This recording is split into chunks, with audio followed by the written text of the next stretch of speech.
in Pembrokeshire, in south-west Wales, a remote but beautiful corner of the country, with 186 miles of magnificent coastline and countryside just made for biking.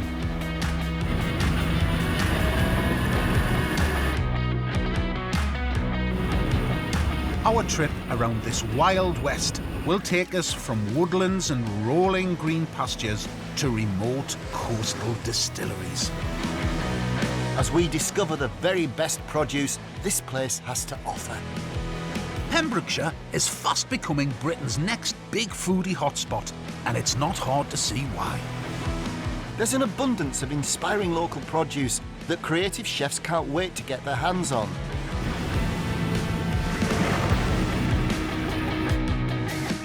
We're headed to the Stackpole Inn, a multi-award-winning gastro pub, and, as there's very little else around here, a great destination in its own right. Owners Gary and Becky first took it over about 15 years ago. I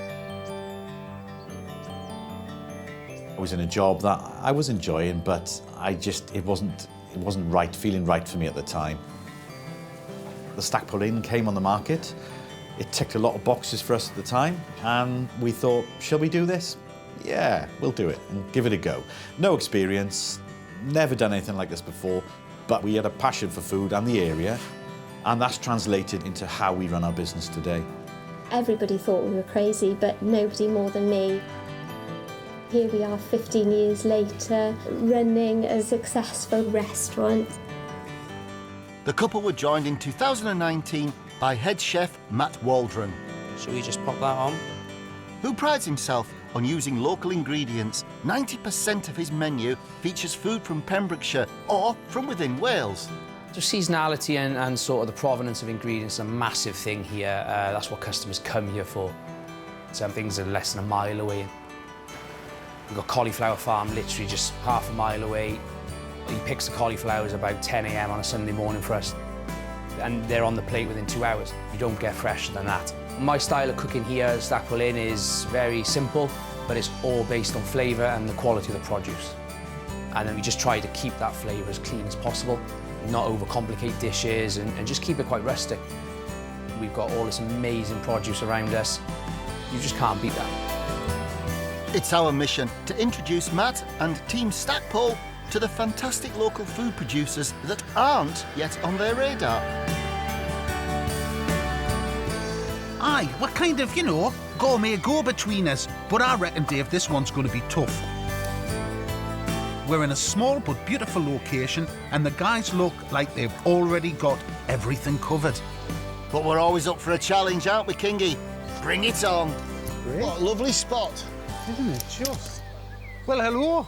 Hello, hi. Good to see you. Welcome. I'm Gary. Hi, Gary. Becky. Hi, Becky. Dave. Gary, nice to meet you. Yeah, good, dude. Welcome to Stackpole. What a spot this is. The most idyllic looking place to come for your lunch. And I believe, hearing the information on the grapevine, that you had absolutely no background at all. We actually took the business over in the middle of the tourist season with no experience. It's a very fine line, isn't it, between brave and stupid? I'm not quite sure.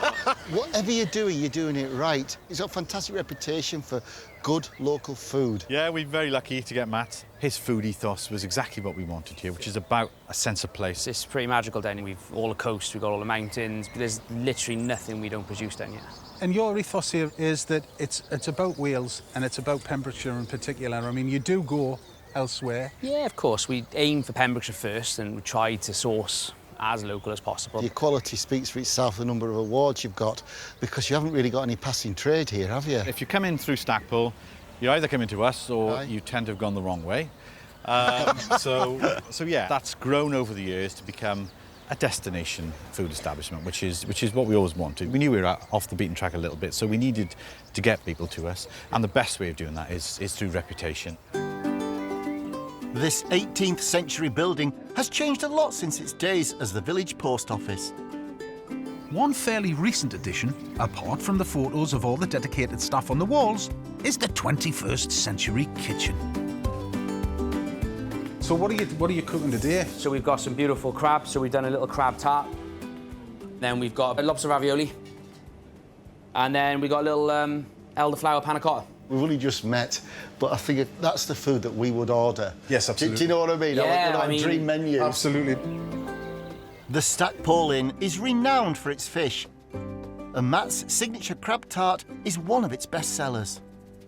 That's the crab tart. Look at that, So, man. what's in the tartlet? So basically, it's almost like a quiche sort of mix. A little bit of Pembrokeshire milk and cream. Yeah. Eggs literally from 2 miles away. And brown crab. So I love the way you've kept the crab separate, so you've got the integrity of the crab. Lovely pastry as well. Oh. Hey, man. Yeah, it's a nice light sort of starter. So good ballsy flavour, though. Oh, Matt, that's superb. That lemon zest, that just kicks through lovely. Because that brown crab's quite rich. So if you took this off the menu, there'd be a revolution. This food is right up our street. It's not overcomplicated. It's just all about letting those beautiful flavours shine through. So next we're going to have a little ravioli of the same supplier. So we've got some lovely lobster. So we've made like a fish mousse. There's a little bit of brown crab again. Yeah. Just, it gives that a little bit of richness instead of adding egg. And then, yeah, and a load of lobster folded through, some fresh chives and some fresh herbs. Lovely. Matt's crab and lobster filling has been frozen to keep those flavours as fresh as possible. That's such a good idea of freezing the mousse to get the shape in your ravioli. I love little tips and tricks like this, so the reality of a professional kitchen. Yes, it's brilliant. Now for the star ingredient, the Pembrokeshire lobster. So I cook it for about 3 minutes for the tail. Obviously, I killed it first. We've got a pan of boiling water and white wine. So we're just going to pop him straight in. And the acidity in the wine is to help to lift the flesh off the shell, isn't it? Exactly, yeah. So it helps it peel off a little bit easier. It's good to get some good tips. Good tip, that. Yeah. Those shells don't go to waste either. Matt uses them to make his lobster bisque. I'm loving the kind of construction and ethos of this dish. You know, the building blocks towards it. There's a lot of logic. There's nothing spare, is there? There's nothing unnecessary about it. We sort of look at every dish and think, does it need to be there? Does it have to be there? And if the answer's no, well, we try to cut it out, basically. Yes. It's like you almost start with a dish and then you look at taking stuff away. And Matt has one special ingredient that he wouldn't be without. So this is just dried lava bread, Yeah. seaweed, so it's like the Welshman's caviar in Wales. This is how you become a destination restaurant. Yeah, it is. When you get that level of care about you presenting your dishes, people will travel for it. Seafood pairs brilliantly with aniseedy flavours. So Matt starts with a bed of comfy fennel cooked with local vermouth. Then he adds the lobster tail and the ravioli coated in lava bread butter. Pop that on. I do love lava bread. And we'll just finish it with a few sprigs of dill. Pour a little bit of that bisque over. That is a beautiful looking dish, Enjoy, guys. Oh, that is superb. isn't it? You know, we had the most amazing motorcycling to get here. This is your crock of gold at the end of the rainbow, isn't it? Happy days. Are we going ravioli first? Can you? Ravioli. I want to share the experience. Oh, man. I'm good at this, you, aren't you? Oh, hey, honestly, that is superb. I love the fennel, man. I think it's a celebration of the lobster. It's a wonderful dish. The lobster is so soft. And the fennel with the vermouth, it's genius. Oh, that is worth travelling for. Matt's respect for his ingredients really shines through in his cooking, and I'm so happy that we still have one more dish to try. Next, we've got a little elderflower panna cotta. Nice. So the elderflower is literally from down the Yeah. bottom of the garden. And you can't get much more local than that. Matt adds strawberries from a farm just up the road. Strawberry straight on. Yes, lush. And cubes of elderflower jelly, then dried Italian meringue, strawberry sauce, strawberry ice cream, That's a man who's done a quenelle. and strawberry crisps. Finish with a little bit of mint from the garden. There's a continuity between each dish in a way, just in terms of the way that it's served and its artistic bent. You make it seem so straightforward, but there's quite a lot going on in here. Oh, that panna cotta is perfect. Oh, I've just got one of the little meringues there, which again, you get the crunch in it. Everything that we've tasted out of your kitchen today has been absolutely fantastic, and we sincerely Happy hope days. we can find some great suppliers for you. We'll take up the challenge to try and find somebody you don't know, but then, do you come over and taste some of our food? Yeah. We'll just showcase the produce that we found. We need to push the boundaries over cooking for him. So, in our bid to introduce Matt to new local suppliers, we're having to get a little creative.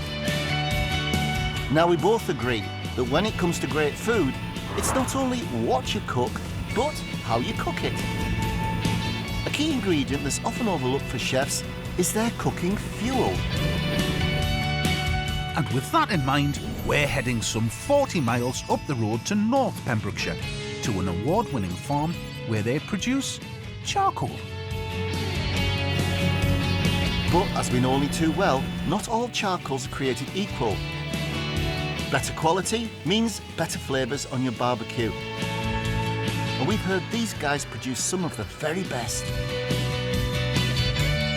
This 400-acre site has been in the Lewis Bowen family since the 1750s and is now in the hands of Jim Bowen. Hiya. Jim. Nice to see you. Hi, I'm Si. Nice to meet you. How are you? Thank you. Well, thank Hello, you. Gina. I'm Nice Dave. to see you. Plynview is no ordinary working farm. It's such a lovely atmosphere here. It's great. It's a good place to be. They also support disabled and vulnerable people from the local community. How did it start, Jim? Well, in the 1980s, my mum converted one of the buildings into accessible holidays. So back then, there were very few places that people with disabilities could come on a holiday on the farm. And then we saw people coming, getting involved in feeding the animals, making charcoal and things. And the whole project's just evolved from there. Now there are 10 people living here full-time, and there's about 40 others that come in on day service. So it's a real community hub. Your produce is there for sale, it's not for show. Like all farms, everything we do is for real. You know, there's no pretense. Well, that's good news for us, as we're after some of that black gold. And it looks like we're in flippin' safe hands. This is the charcoal making team. Oh, is this the team? The charcoal burners. This is Rich over here. Hi, Rich. He's a Hi, Rich. head charcoaler. You can tell. Yeah, covered in soot and he's got lots of muscles. This is Hewell. Hi, hello, Hewell. Hello? Jason. And Jason. Hi, Jason. And Jill and Emmy. Well, we've got the A-team out today then, eh? Definitely. Now, what makes this charcoal so special is that it's pure. There's no lighter fluid here. And it's created using a very traditional method. So this is the kiln, so obviously there's a method and a way of doing it. It's not just dumped in, is it? It isn't, no. So you've got your large fuse in the middle, and then you build right around it with the logs so it all doesn't cave in when you light it. You're just going around and around that core in the middle. There's some good-looking charcoal in the bottom already, Jim. Well, actually, those are called the brown ends. They're bits from the last burn that didn't completely charcoal. You know, so we put them in again this time round to help the burn get going really well. But down here, this is some really good charcoal, and you can tell it's good. It's almost got a bluey tinge to it. Yes. And if you break it up, it breaks perfectly down its cracks. That's really, really good stuff. It was Jim's parents who first kicked off the charcoal making business, planting around 40,000 trees back in the 90s. Yeah, it's all from the farm. Sadly, we've got a lot of ash dieback here at the moment. So all the timber that we're burning is ash, is dead wood. It is, but it's not wasted. A lot of charcoal that you can buy in shops is imported. Now, this timber is a sustainable use of woodland. More than 90% of the charcoal we use in this country comes from overseas. So, using British charcoal on your barbie not only helps the environment, it boosts the rural economy too. How often do you work here, Jason? About 4 days a week, isn't it, Chase? Yeah. Do you look forward to working here? Yeah. Yeah, when you're pitching together with something like this, it's a good laugh. Right, shall we get the lid on then? Yeah, shall we? Yeah. It's the biggest wok I've ever seen. Watch your fingers. Once the fuse is lit, the edges are sealed with soil to draw the air into the core. How long's that like that for, Richard? We generally do it over 2 days. Well, that feels like our cue to try some barbecued food. Then it wouldn't be a British barbecue without the rain. It's that smell of proper barbecued food. You can't beat it, can you? There's nothing like cooking outside. But it has to be done over charcoal. And the charcoal is not created equally, is it? No, it's a beautiful thing. If you make charcoal well, there's no additives in it. So you get the beautiful smell of it cooking, and you get the true flavours of the food that you're putting on as well. This is what it's all about, though, isn't it? Look at this, man. That's why we're here. It's like black diamonds, isn't it? It's absolutely beautiful. And really, this It is a culinary ingredient, and that's what we really need to persuade Matt. And as natural charcoal burns more readily, it can get to cooking temperature in as little as 10 minutes. Which means less waiting around for your food. Well, this looks like a very fine burger. It tastes good too. Well, it's got that char grilled taste, is what you want. Oh, great, man. Oh, great, aren't they? That barbecue flavour's fantastic. All credit to you, mate. I think the place is brilliant. Oh, thank you. And poor old Jason's had the umbrella over the barbecue, hasn't had anything to eat. So I'm going to take my burger in one hand, with the umbrella in the other. Nearly got it. Jason, you're relieved, mate. It's my turn. You get your grub. Now that we've tasted the difference good quality charcoal can make, we need to bag ourselves some of the black stuff. It's genuinely the best charcoal I've and Dave has ever used. And it's just made with love and care. You can't buy that. Well, you can, because it's in the form of charcoal. It's brilliant. The charcoal itself is stunning. I can't wait to start to use it, because the flavour, you know, it's clean. It's wonderful.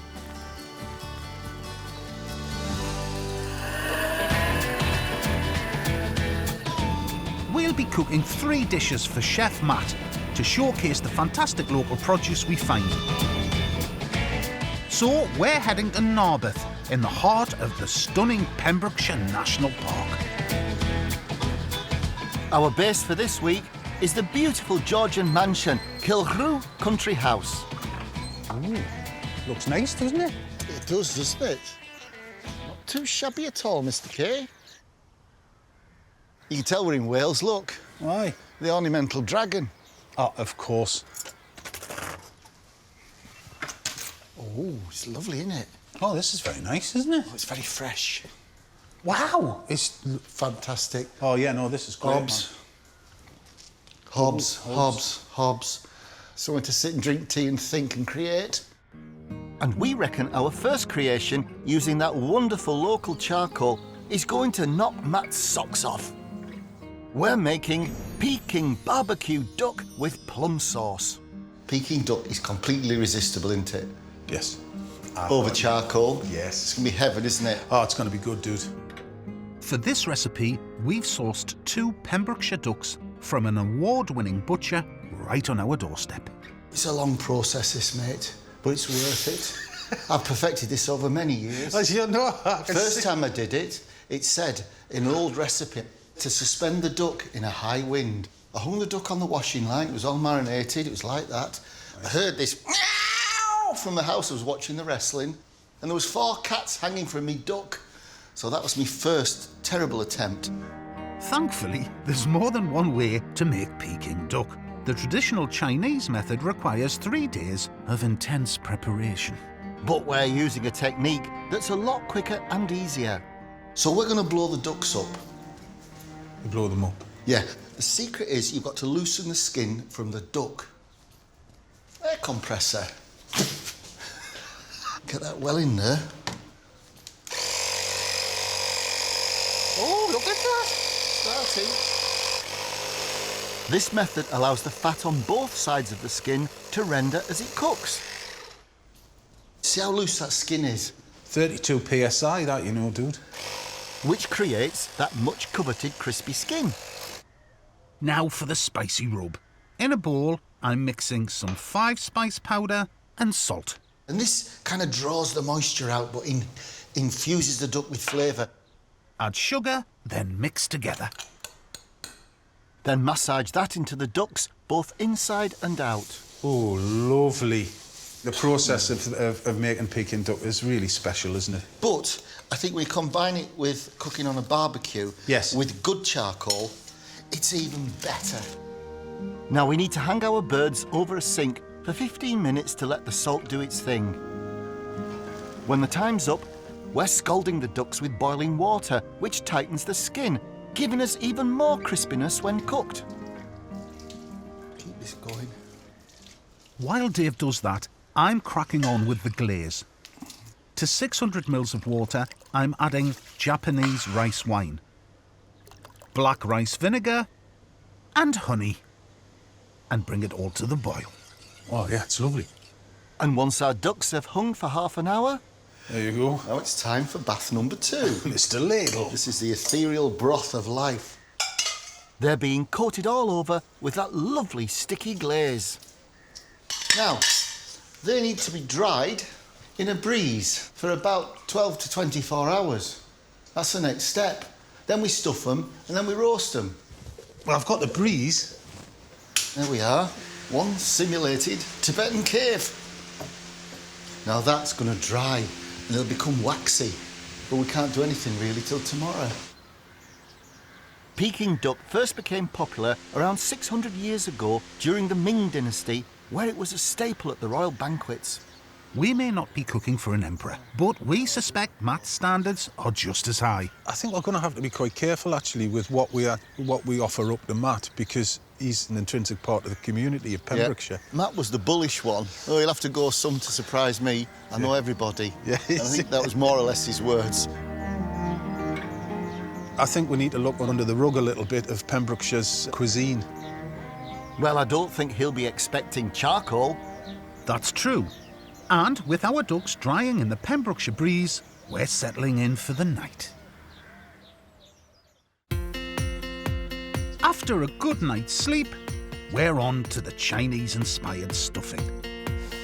For that, we're using spring onions, garlic, ginger and tangerine, although you could use any small orange of your choice.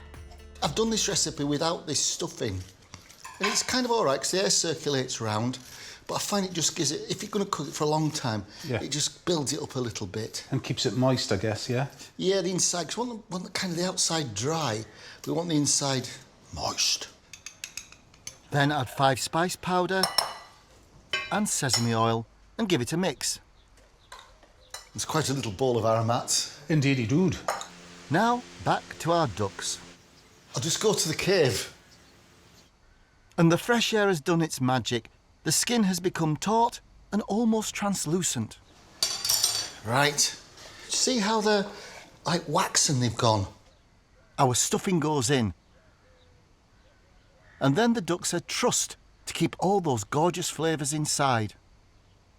Round the wingy. Yeah. Right, I think that's adequately trussed. The ducks then go onto a skewer to ensure they cook evenly. I need this tightly packed. Smash it. Lovely. Have you sparked up the barbecue, Kingy? I have, mate. Fantastic. Brilliant. We need to apply duck. Now the fun part. In Chinese cuisine, whole ducks are cooked either using the traditional closed oven method or hung and roasted over burning wood. We're using a third method, which we think will be just as tasty, barbecuing over our Clinview charcoal. So we put the spit in there. Engage, lock, load.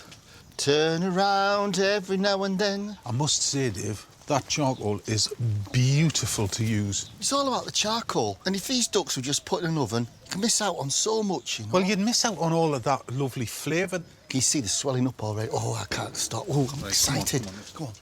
We're going to leave those ducks to roast gently for around an hour and a half.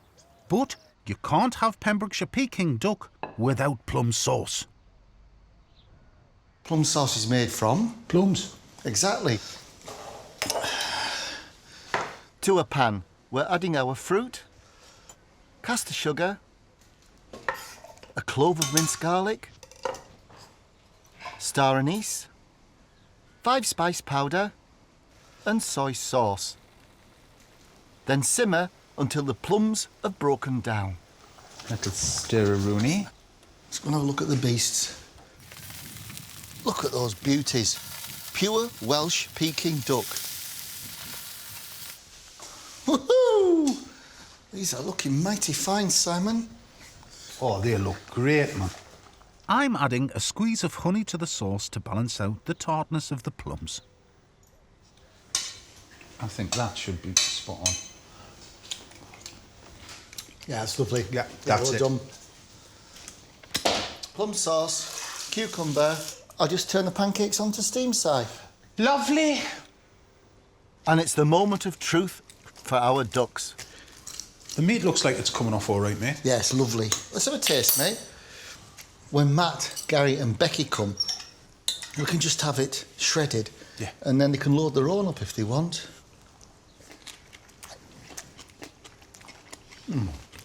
That's pretty special. Beautiful, isn't it?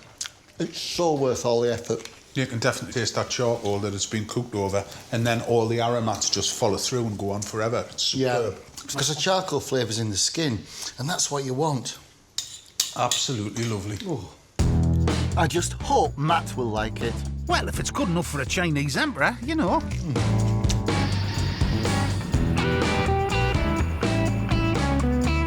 We know Matt takes a huge pride in sourcing as many local ingredients as possible. And we think we found one that would make a great, as well as a more unusual, addition to his menu. We've travelled 10 miles north to New Moat, as here at Moat Goat Farm, they have a very special herd. While up to 80% of the world's population has goat meat in their diets, the UK has yet to fully embrace it. Maybe that's because goat meat has a reputation for being tough. But kid meat is not only similar in texture to lamb, it's also very tasty. And it has fewer calories than beef, lamb or even chicken. What's not to love? Hello. Hello. Hello, I'm Meg. I'm Meg. Dave. Nice to meet Hi. you. Hi. I'm Meg. Nice to meet you, Damien. Thank you. Hi, how are you? Yeah, man, smashing. Come on then. Meg and Damien bought their small holding in 2015. Look at these. They're lovely. Their first goats arrived 7 months later. Hello. They're not scared, are they? No, that's our herd queen. Hello. So, yeah, she's the boss. What variety of goat are these? These are boar goats. They originate from South Africa. Right. Oh, hello. And are these good for meat? They are bred as a meat. Aha. A meat goat, yeah. Boar goats were introduced into Britain in 1987. The meat they produce is renowned for its exceptional quality, making it some of the best goat meat in the world. So when does a kid become a goat? What's that? A year. A year. With a herd of just 60, Meg and Damien's goats are treated more like family than livestock. I am a crazy goat lady. The goats are everything to me. Sure. So we do really care about them. I know who they all are, who's related to who. Sure. It's a living thing that you care for. If you were to imagine something that's at the complete antithesis to factory farming, it's this. Yes, absolutely right. Absolutely right. Meg and Damien were both raised on dairy farms in Pembrokeshire and shared an ambition to get into farming themselves. Why goats? Somebody decided that they wanted a goat. Yes. Of course, you can't just have one goat, you've got to have 2 goats. So 2 goats appeared and we decided that we didn't want to milk goats. So we went down the meat goat route. Yeah. And then, We bought a whole herd. yeah, then, we didn't brought a herd, yeah. It's for meat, not for milk, not for cheese. Yes. It's for Yeah. goat meat. Just for meat, meat. yeah. We don't milk them at all. We have 2 different products. We do kid meat, Yes. which is generally under a year old. Yes. And also we have a market for the older meat, the goat meat. Would that be safe for curry goat? Yeah. The older meat, yeah. 'Cause Although it's- we've really tried to move away from goat curry here. Because when we started, that's all we heard is, Oh, it's, yeah. we want goat curry. But the product is so much more than that, isn't it? You Well, know? it's so versatile. Yes. We generally recommend your chops and cutlets, steaks, quick cooked, and then kid meat does a great roast dinner, Yeah. doesn't it? If there is one thing that you loved about goats, what would it be? It's their personality, isn't They're it? so naughty. If there's one thing you could say about goat meat, what would you say? It's delicious. It is. I think we struck gold, you know. There was no goat on that menu at all. It's just such wonderful produce. And it's 40 minutes away. Yeah, if from the that, restaurant. From the restaurant. They know a lot of people, but Yeah. I don't think they know you guys. And I think that would be... Because it's... Clearly, the husbandry is so beautiful here, and the goats are so well kept and loved. Do you supply to restaurants, or what's your major market for the goat meat? Direct sales all over the UK is our main. Through the internet? Yeah, we'd love to be on a specials board. Yeah. Yes. That would be our aim, I Yes, think, isn't it? yeah. To be on the specials Yeah. would be perfect for us now. This is a perfect farm. It doesn't produce much meat, but what it does, it's local and it's versatile. With Matt's skill and their product, it could be a marriage made in heaven. I'm going to try and do our best for this and give Matt no excuse to refuse the goat meat. We think Welsh boar goat has the potential to sit alongside the famous Welsh lamb, and it would be great to see more of it on British dinner plates, especially the ones at the Stackpole. We've got 3 beautiful cuts of meat, so naturally, we're cooking 3 dishes to show them off. Our tasty trio will include slow-cooked shoulder of kid, stuffed goat loin wrapped in bacon, and Mediterranean-style goat bonbons. Well, that's posh for meatballs. And I'm starting with the shoulder of kid. I often think the goat, it's something like a lamb. One of my favourite dishes with lamb is a slow-cooked shoulder of lamb. Yes. Just done like a confit for hours. And I think we should try that as the first element. Yes. To show off the goat shoulder as a roast, which is something that Matt could do. While Dave gets to work on that, I'm making the stuffing for the goat loin, which begins with a selection of mushrooms. What mushrooms you got? We've got shiitake, we've got some chestnut, oyster, yeah, and we've got some... King oysters, or boletus. Yeah, king oyster mushrooms, yeah. Meanwhile, our shoulder goes into a hot pan to caramelise the surface of the meat, which enhances that savoury, meaty flavour. A nice bit of all-over tan.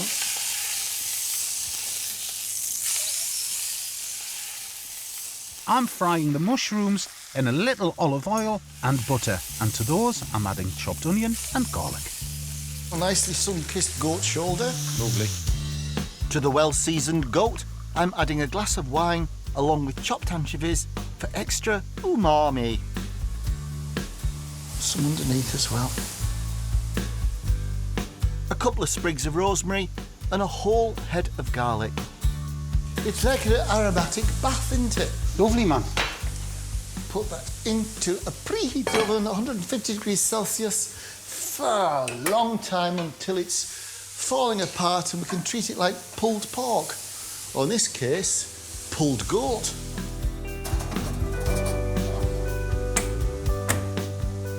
With the mushroom mix sautéed, I'm adding pre-soaked porcini mushrooms, rosemary, finely chopped parsley, red wine vinegar, and sugar to balance out the acidity. In goes a cooked goat kidney, then whiz them together to form a paste. While the goat shoulder cooks, I'm cracking on with the 3rd dish in our trilogy, our Mediterranean-style bonbons. How many balls are you going to get out of that? And bonbon. See, a bonbon's smaller than a meatball. Also, it's more restaurant, so I figure them being on the plate like a pawnbroker's shop. Do you know what I mean? Like 3 little balls. Matt's cooking was lovely, wasn't it? Look, Dave, I think it's a great restaurant, the Stackpole. It's exactly appropriate to its environment. Yeah. Which is the key to any great restaurant, isn't it? He made it look simple, but they were quite complex, you know, wee dishes.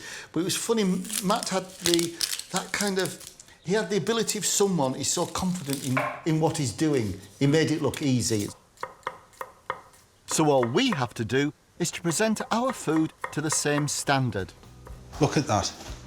It's absolutely gorgeous. Oh, it's beautiful, isn't it? Isn't it? Yeah. And with beautiful produce like this goat loin, we should be onto a winner. The loin really is like the jewel in the crown. It is.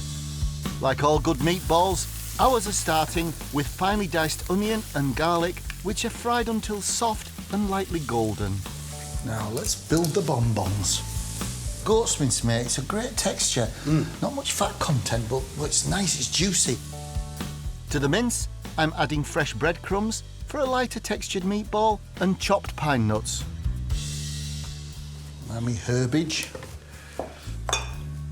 Followed by mint, dill, parsley and coriander. Get all my fresh herbs in. And now, my dried spices. In goes cumin, allspice, and a grating of fresh nutmeg. Smell me bonbons, Kingy. Ooh. Oh, man. It's good, isn't it? Oh, yeah, it is really good, actually. Bit of the old aromatics going on there, mate. With the meat prepped, I'm adding the mushroom stuffing. Right, I'm ready to roll this, just for the minute. And I'm rolling it tightly to keep all those gorgeous flavours together. Lovely, it's tidy. Yeah, nice and neat. Then take some streaky bacon and roll it around the line. Oh, lovely, and of course that bacon is going to make sure the goat doesn't dry out. It's going to be such a good eat. Yeah, that's it, man. Now my onions and garlic go in. Right, man, that's it, Dave, barrelled, nice and tight. That is such a good job, Kingy. And the nice thing is, if you're doing this for dinner, this could sit in the fridge overnight. Yeah, and the flavours would just be better. The bonbon mix is almost done. It just needs a beaten egg to bind it all together. Put my egg in. Now, there's no other way of doing this than just getting stuck in with very clean hands, I must say. You're just pushing that flavours through the grains of meat as well, and it's just, oh, great. It's a great way to do it. Now to shape the mixture into balls. I don't want them too big. Buff. Rain. Do you want to give us a hand? You'll tell us off for doing the wrong shape.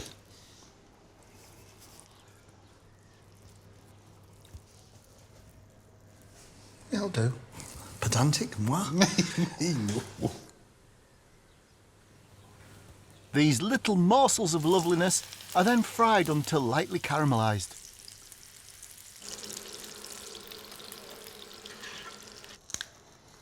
With the loin nicely rested, it goes into the frying pan for a few minutes, just to seal the meat before going into the oven.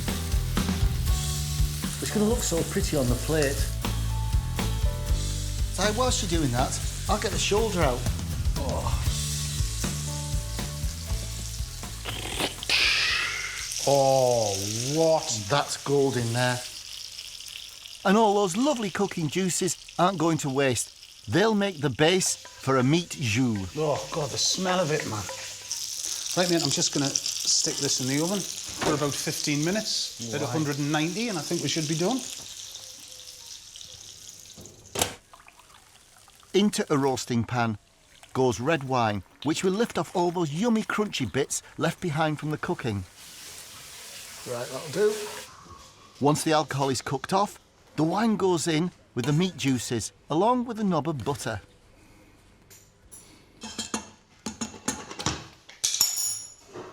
That is epic. As our bonbons go into the oven, it's back to the goat shoulder. I'm using a couple of forks to tease apart that deliciously slow-cooked meat. That is perfect, mate. But if I take that, but I just want to dip it. I just want to make it so it's nice and juicy. And voila. Finally, it's plating up time. And in our bid to impress Matt, we're going restaurant style, starting with our pulled goat. To that, we're adding the mushroom stuffed loin. Gosh, that's beautiful. Always in threes. A smear of mash to provide a pillowy bed for our goat bonbons. And a drizzle of our meat jus. Oh, it's like watching Picasso at work. That'll do us. Voila. Simon, that is our celebration of Welsh goat. I truly believe that given the culinary attention it deserves, goat can rival any meat. Goat, it's genius. It's a big food group, but I didn't see a whiff of goat in that restaurant. Can you remember what Meg and Damien said? They'd absolutely love to have their product on the specials board, and I think it just needs to be that. Well, I think we're ticking the boxes. I'm feeling quite confident. We just need to find our third ingredient, and as Matt seems to know every supplier in Pembrokeshire already, we're on the hunt for the more unexpected products.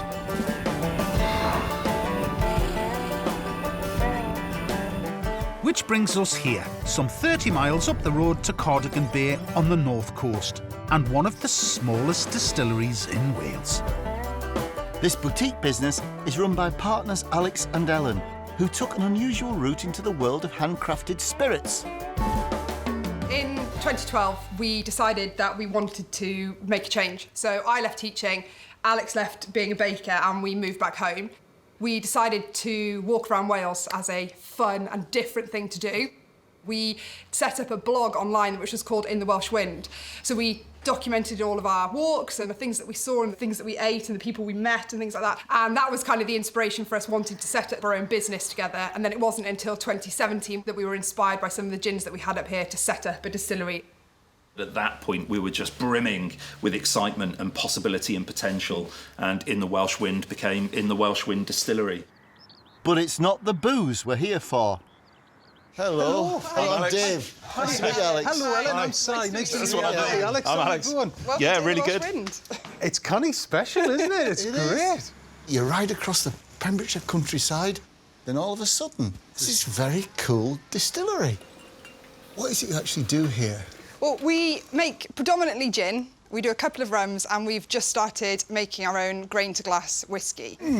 We've also done something quite special over the last year, and we've made our own vinegar. Well, can we have a look round and get the story? Through. That would be brilliant. Problem. Vinegar is a pretty big deal these days. No longer just something that you put in your fish and chips. There are hundreds of varieties, and it's even considered a bit of a health drink. It's made when naturally occurring bacteria, known as a mother, combines with a fermented liquid like wine or cider, turning the alcohol into acetic acid. Alex and Ellen make theirs out of beer. So this is the vinegar that started life as a beer, and the beer started life at a brewery called Bluestone, and they're good friends of ours. And of course, start of lockdown, the beer was going to get poured away. So the question was posed, is there something that could be done with the beer so it's not such a terrible waste? And the answer was reaching out to a vinegar company on Orkney who provided us the vinegar mother, which is the critical part of converting the alcohol in the beer from alcohol to acetic acid. Alex and Ellen use a fermentation process dating back to the Middle Ages, called the Orlean method, where the vinegar is matured in barrels.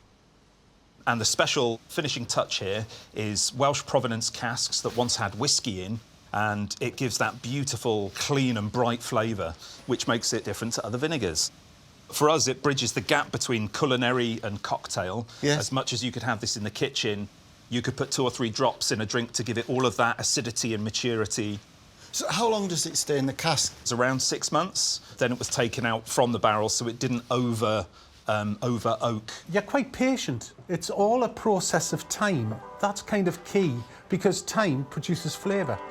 Speaking of flavour, I think it's about time we tried some of this golden nectar for ourselves.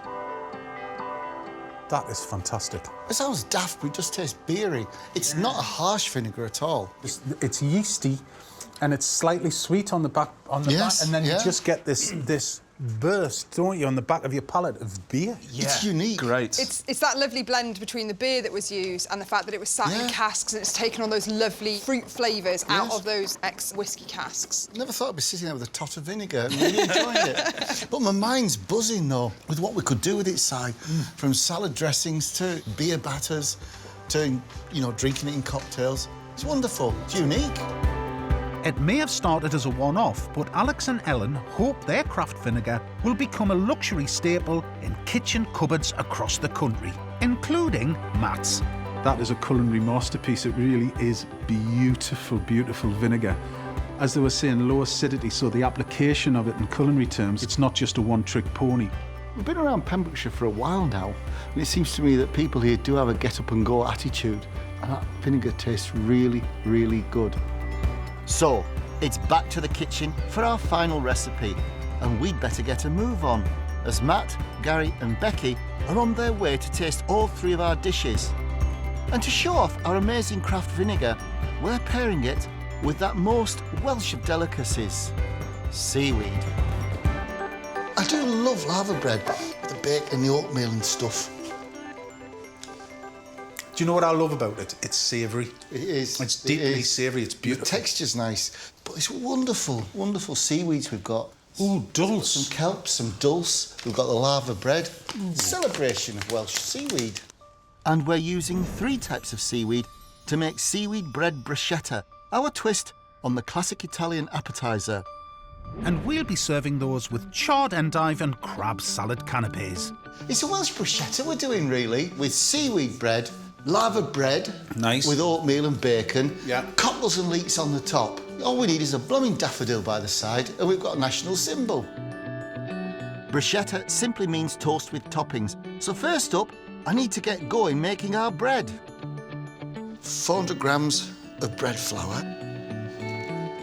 I'm using 2 seaweed varieties in the dough, a mixture of dried kelp and dulse. Oh, it smells of rock pools. Beautiful. A tablespoon of milk powder. It really gives it a bit of chew. And now I'm going to put 1/4 teaspoon of vitamin C. It strengthens the gluten. It gives you a better rise. It actually gives you a quicker rise as well. Gives it a bit of a humph. 1.5 teaspoons of salt. It's a savoury old bread, this. 2.5 teaspoons of yeast. Now to a jug of warm water, I'm adding olive oil and sugar. A tablespoon. We're on with the mix. Right, bread dough battle commence. It smells a bit seaweedy. This is going to have more umami than an umami thing, isn't it? Yeah, it's great. While Dave's cracking on with the dough, I'm starting on the salad, the main ingredient of which is endive, a crisp and slightly bitter member of the chicory family. To me, that's chicory. But even in this country now, we're calling it endive, aren't we? Yeah, it's weird, isn't it? After 10 minutes or so, the dough's properly kneaded. Kingy, I think that's a nice bit of dough, that. Just leave that over here at ambient temperature till it's doubled in size. Thank you. Oh, look, I'll put my endive on then. I'm using both red and green varieties, which have been brushed with olive oil. Just want a little bit of colour on it, don't I? Griddling them not only adds a delicious charred flavour, but it also takes away some of that bitterness. Right, mate, that's that ready. It's like a more robust version of the charred little gem that one finds so popular these days. I love it. Job's a good one. After an hour, the dough has risen like a bubble in a can of pop. Look at that. I know. Next, I need to knock the air out. Shape it. And leave to prove again for half an hour. Now for the topping of our bruschetta. In a pan, I'm sweating a chopped leek. Cheers, mate. They're so good. And adding some pre-cooked cockles. Cockles, Kingy, are a well underrated seafood. You used to get them in pubs or in a little jar with, with vinegar. Yes. But actually, if you start treating them like, say, a baby clam... Yes, yes. Or in a vongole, they're epic. Cockles, along with bacon and lava bread, are the holy trinity of the traditional Welsh breakfast. Once a working-class meal commonly eaten by miners, lava bread is now enjoying a revival, thanks in part to its healthy credentials. And I'm frying the bacon until crispy. I do hope that Gary, Becky and Matt like this, When you live somewhere, you quite often overlook what's in front of your nose, you know what I mean? This is the balancing bit now, isn't it? Yeah. The cockle and leek mix is seasoned with our star ingredient, that wonderful beer vinegar. And I've gone light. I can always take it out. Absolutely delicious. Butter, cockles, white pepper. My God, that bit is more so pepper. good. This vinegar, obviously it's the first time we've had to cook with it as well than taste it. It is quite mellow, it's quite forgiving, isn't it? It is. And I love the way it sits against the sweetness of the leeks and the richness of the butter as well. And those lovely savoury notes of the cockles. So good, man. Now to complete our seaweed sensation, lava bread. Should I put all of... yeah. Oh, yes. Yes, because what's left over is going down my throstle. That gets mixed in with a bit of chopped bacon, some oatmeal, and this makes up the final topping for our bruschetta. That's what they call Welsh caviar, isn't it? Lava bread. Yeah. Welsh caviar. Do that. Beautiful. Get a little crust on it. Oh, yeah, lovely. Right. Meanwhile, the bread dough has had its second prove. Woohoo! Look at that. That's got life, hasn't it? It gets a quick glazing of egg. But before it goes into the oven, I know a nifty trick for getting a crunchy crust on your loaf. Fill it full of boiling water, which will create steam, which, in turn, will help the baking of the bread to perfection. That goes in for 25 minutes. Which gives me time to make a lovely beer vinegar dressing for our charred endive and crab salad canapes. It's kind of like a Welsh beer vinaigrette, isn't it? Yeah. While Dave sorts the dressing, I'm prepping the last ingredients for our crab salad. First, we have chopped heritage tomatoes. Next, a lovely Pembrokeshire crab. Oh, look at that. Look at the brown meat in that. Which we have to say we know is already a hit with Matt. Oh, the smell's beautiful. To our tomatoes, I've added some chopped cucumber. Then on goes some of that lovely beer vinegar dressing. All we need to do now is create the bruschetta, plate up some salad. Done. Done. But we can't have bruschetta without the bread. Seaweed bread. Now, as your mother said, you've got to wait for it to go cool or you'll get stomachache. Yes. I never have. So, good crust. Oh, man. Look at that Oh, texture. look at that. Over to you, Skipper. Yeah. Oh. Once that bread's toasted, we just need to build up our bruschetta with that ensemble of lovely Welsh flavours. Right, ready? Oh, yes. I can't wait. Which is great, as Matt, Gary and Becky are almost here. I do hope they're hungry. We're topping our seaweed toast with the lava bread. Then the cockles and leeks. Be quite generous with them. And finally, our crispy bacon.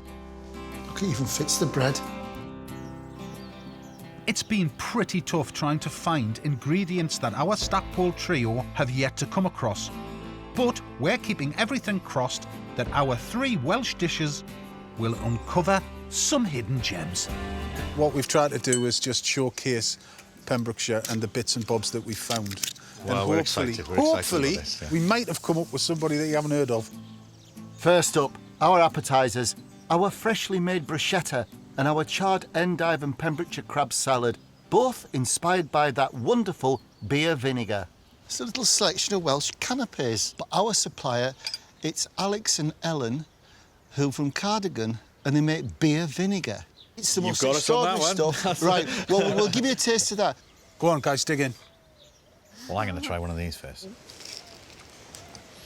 Nice and fresh, isn't it? It's all about that crab, isn't it? Yeah, it is. And the dressing's made from olive oil, beer vinegar, bit of lemon juice. You know, some oregano, basil, garlic. This is beautiful. That's a revelation, that vinegar. It is, isn't it? Superb. Crab's made them. When I was a little girl, and we'd spend all afternoon picking cockles, and in the morning we'd have cockles, lava bread, and on bread like this. We've got you with the beer vinegar. 100%. That's definitely something we're going to... we're definitely going to look at that. That's the result we were looking for. Next up is our barbecue Peking duck. It is a mallard, but it's not about the duck. Absolutely not. It's about this product that I think you need to know about. It's from a place called Clymview Farm. The best charcoal we've ever used. Wow. And it's from Pembrokeshire. It's incredibly ethical. There's no impurities. It's wonderful to cook with. It's a bit random, but we did find Welsh mallards. It's just dive in, really.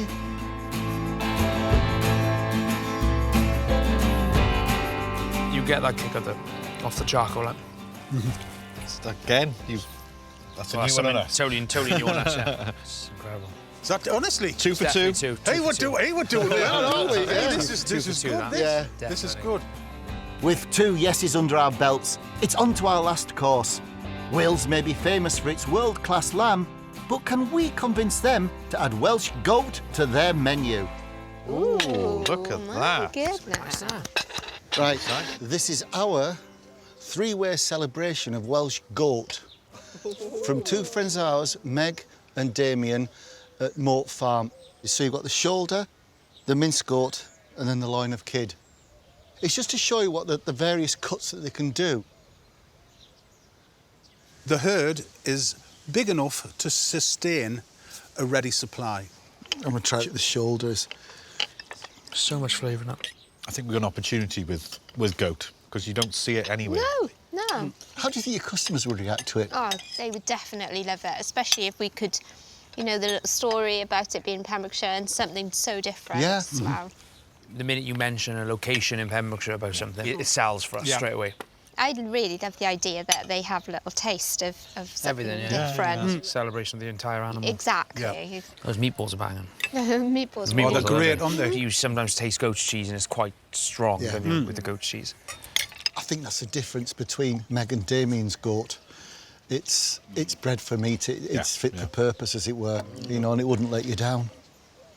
So do you think the goat would work? Have we got 3 out of 3? Got a hat trick? Oh, you definitely got a hat trick. 3 out of 3 for me. Cheers. We came to Pembrokeshire to introduce Matt and Team Stackpole to totally unique ingredients from brand new local suppliers. Well, I'd say that was job done, Mr. Myers. Gary's already asked me about some of the suppliers already to have a look at, so yeah, we'll like I said, they're over the moon, and anything that sort of helps us promote Pembrokeshire is always a good thing for us.